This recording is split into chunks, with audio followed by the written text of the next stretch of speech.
City cable ఘనంగా జ్యోతిరావు పూలే 199వ జయంతి ఉత్సవాలు.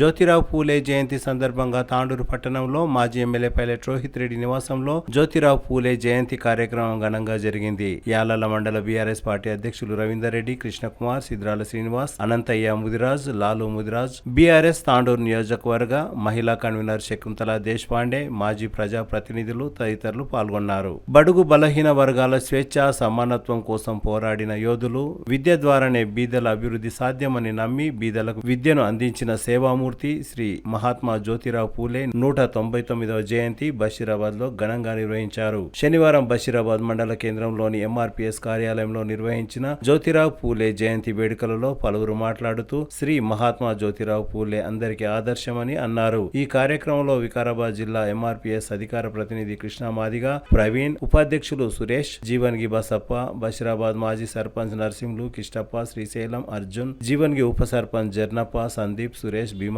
తదితరులు పాల్గొన్నారు. మనము ఇలా తెల్లగా బట్టలు వేసుకొని తిరుగుతున్నామంటే ఆయన అందించిన కష్టమే మనకు ఫలితంగా అనుకొని మన ఈ అవకాశం ఇచ్చిన ప్రతి ఒక్కరికి మరొకసారి ధన్యవాదాలు. జ్యోతిరావు పూలే జ్యోతిరావు పూలే జయంతి సందర్భంగా శుభాకాంక్షలు చెప్తూ వివిధ గ్రామాల నుంచి వచ్చిన ఏంటంటే ఆనాడు చదువుకునే అవకాశం లేకపోయినా కూడా జ్యోతిరావు పూలే చదువుకొని అతి చిన్న వయసులోనే 13 సంవత్సరాలకు ఆయన 13 సంవత్సరం నుండి వాళ్ళ భార్యకు 11 సంవత్సరం నుంచి కూడా ఆ కాలంలో పరిస్థితులను బట్టి పెళ్లి చేసుకొని ఎట్లయితే ఆయన బడి మానినా కూడా పని చేసుకుంటూ రాత్రి పగలు బడి మాని నైట్ పూట చదువుకొని ఒక మంచి విద్యావేత్త అయ్యి ఆ తర్వాత వాళ్ళ భార్యకు చదువు చెప్పి ఎంతోమంది ఇంట్లో ఆడపిల్లలు చూస్తే సమాజం ఎటుపోతుందని చెప్పేసి వాళ్ళ భార్యకు చదువు నేర్పి వాళ్ళ భార్య చదువు నేర్పిన తర్వాత అక్కడ ఉన్న మన ఎస్సీ ఎస్టీ బీసీ మైనార్టీలకు అందరికీ కూడా అక్కడ ఉన్న మహిళలకు అందరికీ ఆమె చదువు చెప్పడానికి ఈయన ప్రోత్సహించాడు. ఆ విధంగా వీళ్ళు అరే ఈ మహిళ చదువు అయితే ఆ విషయం వచ్చి ఇంటికి వచ్చిన తర్వాత భర్త చెప్తుంది, సరే నువ్వేం బాధపడకు, బ్యాగ్లో ఇంకో చీర పెట్టుకొని పో, నువ్వు చీర పెట్టుకొని పోతే స్కూల్కి పోయినాక ఆ చీర పెట్టి చీర కట్టుకోని చెప్పేసి ఈయనను ప్రోత్సహిస్తే ఆ విధంగా భర్త మాట అయిన ఆమె భార్య ప్రతిరోజు కూడా ఇదే విధంగా పేడ చదివితే కూడా ఆమె ఎప్పుడు కూడా నిరాశ పడకుండా స్కూల్కి పోయి అక్కడ ఉన్న మహిళలందరికీ స్కూల్ చెప్పి ఎంతోమంది విద్యావంతులను చేసింది ఆమె. అలాగే ఆ టైంలో కుష్టి వ్యాధి ఉంటే కూడా అక్కడ ఉన్న బ్యాక్వర్డ్ క్లాస్ ఎవరికైతే కుష్టి వేసి ఆ మహిళలని కానీ పిల్లలను కానీ తీసుకొని ఆ కుష్టి వ్యాధి బాధితుల తరఫున కూడా ఆమె పోరాటం చేసింది ఆ సమయంలో. అయితే మనం కూడా తెలుసుకోవాల్సింది ఏంటంటే మనకు ఇప్పుడు అన్ని అవకాశాలు ఉన్నాయి మనకు, కానీ మనమే నెగ్లెక్ట్ చేస్తున్నాం. ఏ విధంగా తాగుడుకు బానిస అవుతాం, మత్తు బానిస అవుతున్నాం మనం. ఈ విధంగా ఇక్కడ పోతే మనకు మళ్ళీ అదే బ్రాహ్మణ వర్గాలే మన పైన ఇప్పటికి కూడా వాళ్ళు 5% ఉన్న బ్రాహ్మణ వర్గాలు 95% ఉన్న మనపై ఇప్పటికి కూడా పెద్దలం చెల్లిస్తూనే ఉన్నారు. దానికి అందరికీ కారణం ఎవరు కాదు, మనమే. మనం అన్ని అవకాశం ఉండి కూడా మనం చదువుకోలేకపోతున్నాం మనం.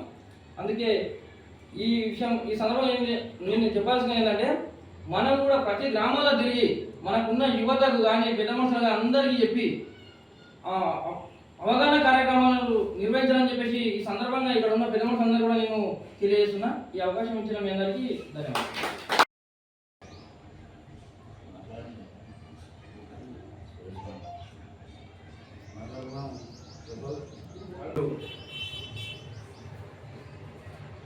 మహాత్మా జ్యోతిరావు పూలే జయంతి సందర్భంగా ఈ కార్యక్రమానికి వచ్చిన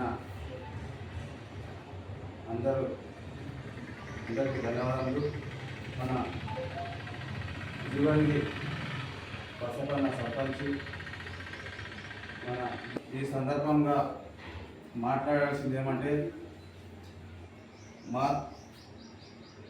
జ్యోతిరావు పూలే గారు కూడా ఆనాడు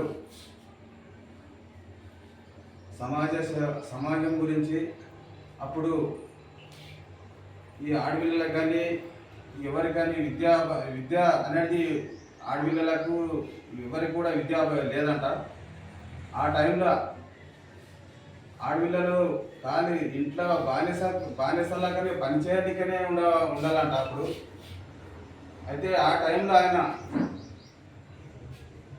సొంతంగా ఆయననే ఒక స్కూల్ స్టార్ట్ చేసి ఆయన కూడా అప్పుడు పెళ్లి చేసుకొని ఆమె కూడా వాళ్ళ భార్య కూడా విద్య నేర్పి, అయితే విద్య సమాజానికి విద్య అవసరము.